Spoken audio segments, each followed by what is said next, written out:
On November 5th, 2008, one of the strongest Pokemon TCG sets ever was released.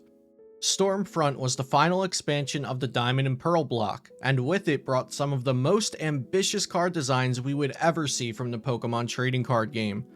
Gengar with Feigning Spell that decides the opposing Pokemon's fate with a coin flip, Dusknoir level X which turns itself into a stadium card when it's knocked out, and Machamp which instantly KOs basic Pokemon. However, inconspicuously hiding in the shadows was this Sableye card which would leave its very own legacy. Sableye has the Pokebody Overeager. If Sableye is your active Pokemon at the beginning of the game, you go first. This Pokebody ignores the coin flip which randomly decides which player goes first, which was a mind-blowing mechanic to see printed into the game so inadvertently on a seemingly harmless uncommon card.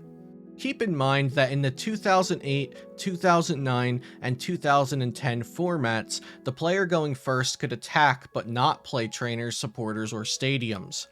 I've already told you that Sableye's Pokebody had a rule-shattering effect, but it certainly does not stop there. Sableye's first attack, Impersonate, costs 0 energy, which is depicted by the circular shadow where an energy cost would normally be.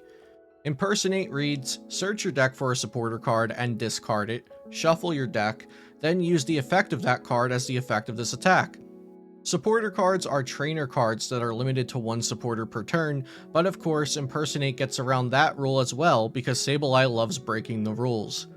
Impersonate also gets around the rule of no supporters when you are the player going first, and you should start to see a trend here. If your opponent flipped over Sableye as their active Pokemon, there was a pretty good chance that some broken stuff was about to happen, past the fact that your opponent just negated the starting coin flip with Overeager.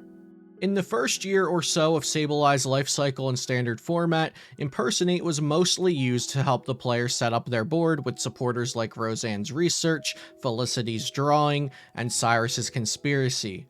But eventually it was used for some very toxic strategies that we will cover in a bit.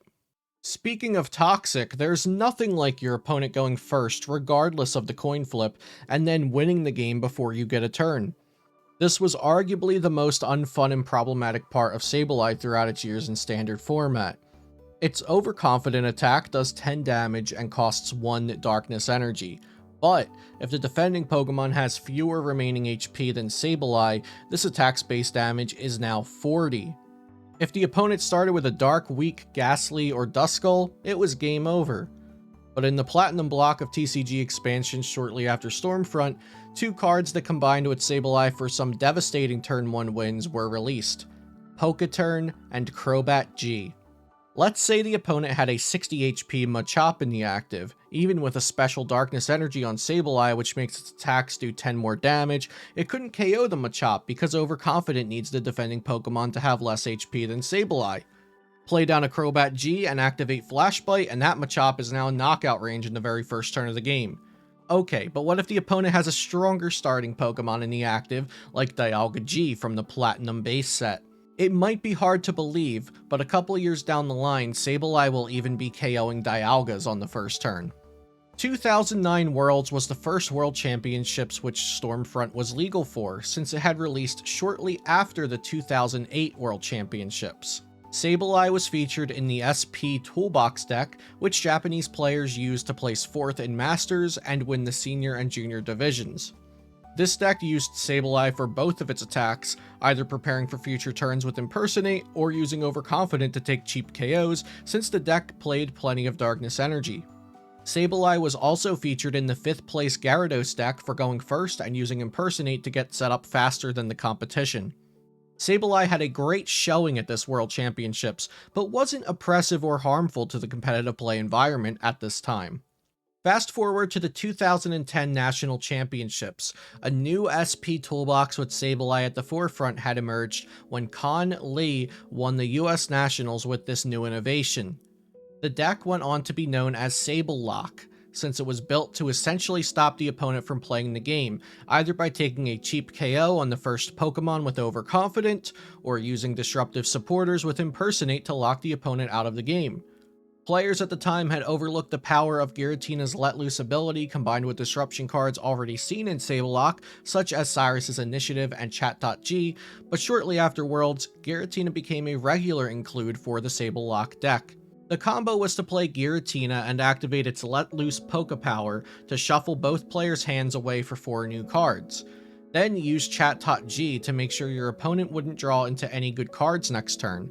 Then use Sableye's Impersonate to discard and use Cyrus's Initiative to potentially send up to 2 cards from your opponent's hand to the bottom of their deck.